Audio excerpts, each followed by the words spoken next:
हमारा समाज बचेगा तो हम बचेंगे। समाज को बचाना जरूरी है, इसलिए हम लोगों को व्यक्तिगत समस्याओं से उबरना पड़ेगा। व्यक्तिगत समस्याओं पर हमें बातचीत कम करना होगा। व्यक्तिगत समस्या को लेकर एक दूसरे से उलझने से बचना होगा और हमको सार्वजनिक समस्याओं पर चर्चा करनी चाहिए। सार्वजनिक समस्याओं के लिए हमें एकता कायम करनी चाहिए और आदिवासी परिवार ने यही काम किया। दोस्तों, मैं एक सवाल आपके बीच में रखना चाहता हूं, चूंकि हमारा मोटो शिक्षा, स्वास्थ्य और जैव विविधता है। आजकल खट्टे बेर गांवों में मिल रहे हैं, सही है ना? थोड़े दिनों पहले कौन सा फल पका था? अनूरा।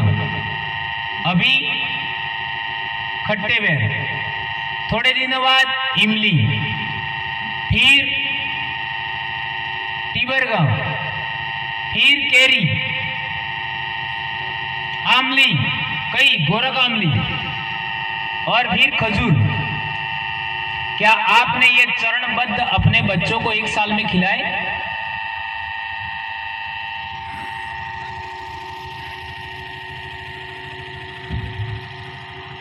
चेतन जी, खिलाए कि नहीं खिलाए? ईमानदारी से बताओ। आप ही खड़े हो के मार होड़े रो એટલે તેલ તમને नहीं खिलाए। क्या ये बात सही है मेरे भाइयों? हमारे पूर्वज इसको समयबद्ध खाते थे। हमारे पूर्वज, ये प्रकृति ने समयवार फलों को पैदा किया है। समयवार एक फल आएगा, इसके बाद दूसरा फल आएगा, फिर तीसरा फल आएगा, फिर चौथा फल आएगा। ये प्रकृति ने बनाए हैं, हमने उनको हमारे बच्चों को नहीं खिलाया। और मैं गारंटी देता हूं, ये जितने कर्मचारी भाई अभी शहर में रह रहे हैं, इसमें मैं स्वयं, हमने अभी तक हमारे बच्चों को खट्टे बेर नहीं खिलाए हैं, लेकिन गांव के बच्चों ने तो कम से कम 15 दिन से खा रहे हैं, जिनको हम पढ़ा रहे हैं। सही कह रहा हूं? हाँ या ना तो बोल सकते हैं ना? Yes boss. तो फिर हम कहां जा रहे हैं? हम पिछड़ रहे कि नहीं पिछड़ रहे? इसलिए एक बार इस साल जो आदिवासी एकता परिषद का कार्यक्रम हो रहा कुआट में, वहां एक कॉलेज के अंदर कार्यक्रम रखा था। वहां पर वो राठवा आदिवासी थे, तो बहुत सारी बातें वहां निकली। वहां एक बात मैंने बताई थी। क्या बताई थी? आज के कम से कम 5-6 साल पहले की बात है। मैंने कहा हम लोग समाज का काम बाद में कर रहे हैं, पहले हमारे बच्चों का काम कर रहे हैं। ये बात मैंने कही थी। तो कई लोगों को ऐसा लगा कि यार भौजी ने आज ऐसे कैसे बोल दिया, और ये बात सच है। ये बात सच है। समाज सुरक्षित है, हमारे बच्चे असुरक्षित है। मेरे नजर से सोचिए, समाज के लोग सुरक्षित हैं, हमारे बच्चे जो सर्विसमैन हैं, नौकरी करने वाले, उनके बच्चे असुरक्षित हैं। मेरी बेटी तैरना जानती है, लेकिन मेरे दोनों बच्चे तैरना नहीं जानते। बोलो, यही हाल आपके होंगे। हमारे बच्चे पेड़ पर चढ़ना भूल गए। मेरे घर के पास एक बहुत बड़ा ऊंचा पहाड़ है, मैं दौड़ करके एक ही बार में उस पर चढ़ गया था। और मेरे बच्चों को कहूंगा तो आधा तो ठीक है, लेकिन पौना क्या 1/3 भी नहीं चढ़ पाई। वो हमारी जो जेनेटिक एथनिसिटी, जिसको नृजातीयता कहते हैं, हमारे समाज के अंदर जो वो ऊर्जा थी, क्षमता थी, वो कहां है आज? पिछले 50 सालों में वो ऊर्जा, वो एनर्जी, वो क्षमता खत्म हो गई। उसका कारण क्या है? इसलिए ये जैव विविधता, स्वास्थ्य और शिक्षा को रखा है। उसका कारण ये कि हम लोगों ने साल भर एक ही अनाज खाते हैं, वो है गेहूं। साल भर एक ही अनाज खा रहे, गेहूं, इसके अलावा नहीं। पहले हमारे पूर्वज कई प्रकार का धान खाते थे, जौ भी खाते थे, मक्का भी खाते थे, आपका महुआ भी खाते थे, उड़द, चना, कई सारी चीजें खाते थे, यहां तक कि महुए का तेल भी खाते थे। अब तो महुआ तो ठीक है, महुए ने डोल है ई तमे कार्य सातचीती पहलते नु फल ये भी सोचवानी जरूरत है। उसके अंदर कितना न्यूट्रिशन है ये सोचने की आवश्यकता है। हमारे समाज को कमजोर बनाए रखने के लिए हमारे इन लोगों ने बहुत सारी बातें खाने के मामले में भी उन्होंने प्रयोग किए और हम उसमें फंस गए। सब्जियों की बात करिए, आप कौन सी सब्जियां खाते हैं डेली? तो वही सब्जियां आलू, प्याज। थोड़ा सोचिए आपने बचपन में कौन कौन सी भाजियां खाते थे, कौन सी सब्जियां आप सूखी बनाते थे, उनको खाते थे। आप कह सकते हो कि भंवर जी ये बात तो कहीं और भी तक की जा सकती थी, यहां क्यों? यहां इसलिए जरूरी है कि आज शिक्षा के मामले में सबसे बड़ी प्रॉब्लम आ गई है कि 15 से 20 मिनट बच्चों को प्रार्थना में खड़े रखते हैं तो 8-10 बच्चे तो मूर्छा आ जाती है।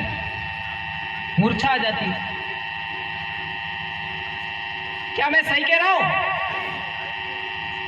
यह है आज के युवा बच्चों की क्षमता। प्रार्थना के टाइम तक बच्चे खड़े नहीं रह पाते, यह है बच्चों की क्षमता। और हमारी क्षमता क्या थी बचपन में वो आप सब देख रहे हैं। तो हमारी जनरेशन, आने वाली पीढ़ी कितनी कमजोर हो गई है, हमारा डीएनए कितना अक्षम हो गया है, इसके लिए आपको सोचना होगा। कल परसों पता लगा अचानक हमारे स्कूल में कि कई सारे बच्चे गुटखा खाते। आकर के एक शिक्षक ने बता दिया। तो कल ही हमारे स्कूल के अंदर बच्चों ने एक सवाल रखा कि कोशिका की खोज किसने की?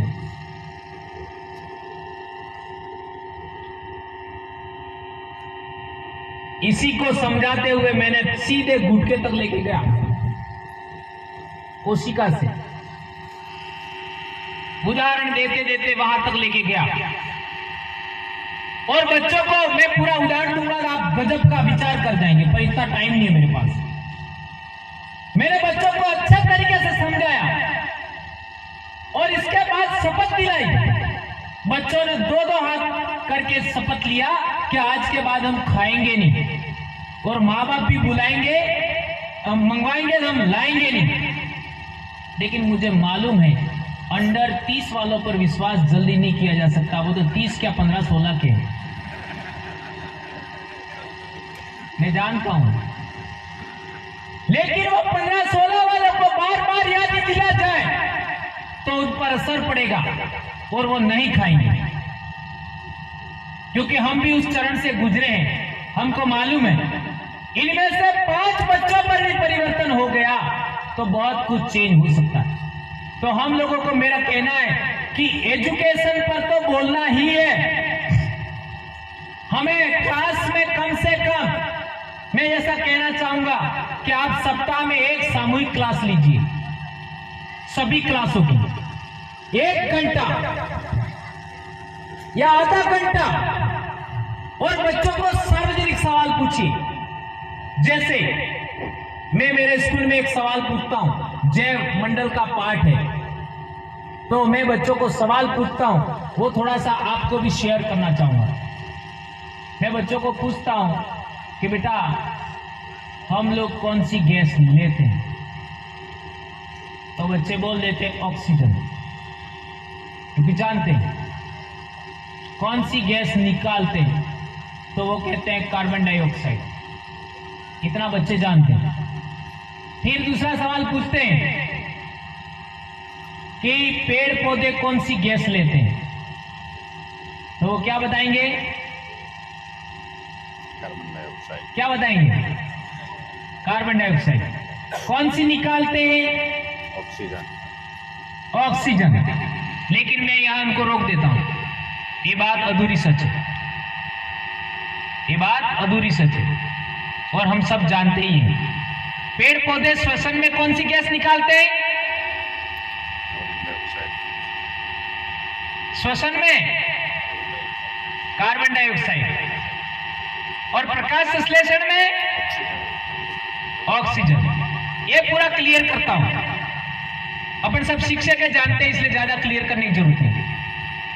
फिर मैं बच्चों को बताता हूं, इस धरती पर सारे जीवों को मार दिया जाए, सब जीव खत्म हो जाए, मार क्या खत्म हो गए, कोई प्रलय आ गया, नहीं, इसको थोड़ा सा चेंज करते हैं, पेड़ पौधों को खत्म कर दिया, सारे पेड़ पौधे खत्म हो गए, तो क्या होगा? तो वो थोड़ी देर विचार करते हैं, फिर कहते हैं मर जाएंगे। क्या क्या बोलेंगे? मर जाएंगे। सारे पेड़ पौधे खत्म हो जाएंगे तो मर जाएंगे। फिर पूछते कौन कौन मरेंगे? तो वो तो मरना चाहते नहीं, इसलिए ऐसा नहीं बोलेंगे हम मर जाएंगे, धीरे से बोलेंगे सब मर जाएंगे। हम मरेंगे नहीं मरेंगे, तो फिर बोलेंगे कि हाँ मर जाएंगे, ऐसा। फिर दूसरे नंबर पे आता हूं मैं, क्यों मर जाएंगे वो अपन जानते हैं, आप उदाहरण को आगे बढ़ा सकते हैं। क्योंकि पेड़ पौधे खत्म हो गए, ऑक्सीजन मिलेगी नहीं तो हमको मरना ही है। वो बात अच्छे तरीके से बच्चों को समझाते, मैं उसको जल्दी क्लियर कर रहा हूं। फिर उसको पलट देते हैं, क्या सारे जीव जंतु मर जाएं, इंसान मर जाएं, तो पेड़ पौधों का क्या होगा? तो बच्चे कहेंगे पेड़ पौधे भी मर जाएंगे। फिर वापस वही रिपीट करता हूं कि पेड़ पौधे ऑक्सीजन भी निकालते हैं और पेड़ पौधे कार्बन डाइऑक्साइड भी निकालते हैं। तो फिर बच्चे मान लेते हैं नहीं, पेड़ पौधे नहीं मरेंगे, पेड़ पौधे नहीं मरेंगे, क्योंकि पेड़ पौधों को हमारी जरूरत नहीं है, पेड़ पौधों को हमारी जरूरत नहीं है। जीव जंतुओं को पेड़ पौधों की जरूरत है। जीव जंतुओं के बगैर पेड़ पौधे जिंदा रह सकते हैं, पेड़ पौधों के बगैर जीव जंतु जिंदा नहीं रह सकते। फिर धीरे से सवाल पूछता हूं, सबसे बड़ा भगवान कौन है? सबसे बड़ा भगवान कौन है? तो बच्चे बोलते हैं पेड़ पौधे। साइंटिफिक रूप से क्लियर हो गया, क्लियर हो गया। इसके बाद वायुमंडल पढ़ाते हैं, इसके बाद स्थल मंडल को समझाते हैं, इसके बाद में आपका जल मंडल को समझाते हैं, फिर इंक्लूडेड मिलाकर के जैव मंडल को समझाते हैं। ये मुश्किल से मेरे को 1 घंटा लगता है। यदि ये बात हम समझाने में कामयाब हो जाएं, तो बहुत बड़ा बच्चे के अंदर साइंटिफिक टेम्परामेंट आ सकता है। साइंटिफिक टेम्परामेंट, वैज्ञानिक दृष्टिकोण विकसित हो सकता है। और ये अधिकार, ये कर्तव्य 51AH के तहत हमको मिला हुआ। 51AH, उसी को आधार मान करके व्रत उपवास पर मैं बोलता हूं, कर्मकांड पर मैं बोलता हूं। मुझे मालूम है परेशानी तो झेलेंगे, दुख होगा, नौकरी छीनने का प्रयास होगा, आपके विरोध में लोग सड़कों पर उतरेंगे, लेकिन ये कोर्ट में हारने वाले हैं, कोर्ट में हारने वाले हैं। अभी हम लोग कोर्ट में गए हैं, 51AH का सहारा लेंगे, बात नहीं बनेगी तो संविधान लिखने वाले डॉक्टर अंबेडकर साहब के वॉल्यूम 1 से 11 तक कोर्ट में रखेंगे। 1 से 11 भी रखने की जरूरत नहीं है, वॉल्यूम नंबर 7 कोर्ट में रखेंगे। उसके अंदर क्या लिखा है, उसके अंदर जो लिखा है वो तो मैंने अभी तक बोला ही नहीं है। जो लिखा है वही बोला है। तो क्या होगा, क्या होगा सोचो। एक नंदाबाई के ऊपर लफड़ा हुआ था, रेप वाला मामला, तो जजमेंट आया। क्या जजमेंट आया? भील, मुंडा, उराव, गोंड भारत देश के मूल मालिक हैं और शेष 92% लोग इमिग्रेंट हैं। यह जजमेंट आया और यह मामला भी आगे बढ़ा, सुप्रीम कोर्ट तक गया तो किस किस की जड़ें हिल जाएंगी, ये सोचने वाली बात है। ये बहुत बड़ी बात है मेरे भाई। इसलिए पाखंडवाद, अंधविश्वास के विरोध में हमको बोलना चाहिए। एक शिक्षक अपने बच्चों के अंदर साइंटिफिक टेम्परामेंट, वैज्ञानिक दृष्टिकोण, सुधार की भावना, उसके लिए काम करना चाहिए। आदिवासी प्रकृतिवादी होता है, प्रकृतिवाद को आधार मानना चाहिए हमें, विज्ञानवाद को आधार मानना चाहिए, मानववाद को आधार मानना चाहिए, मानवाधिकारों के लिए हमको काम करना चाहिए। आज की तारीख में पूरी दुनिया के अंदर धर्म खतरे में, मानवता, मानवाधिकार आज की तारीख में सबसे ज्यादा तेज गति से आज की तारीख में सुरक्षित होते जा रहे हैं। धर्म खतरे में पड़ गया है क्योंकि विज्ञान की वजह से। तो मेरे कहने का मतलब यह है कि हम लोगों को किसी भी बात से बोलने से डरना नहीं चाहिए। यह बात मैं कहना चाहता हूं। एक बात, पिछले कई सालों से, 2-4 सालों से मैं लगातार भील मीना पर बोलता हूं।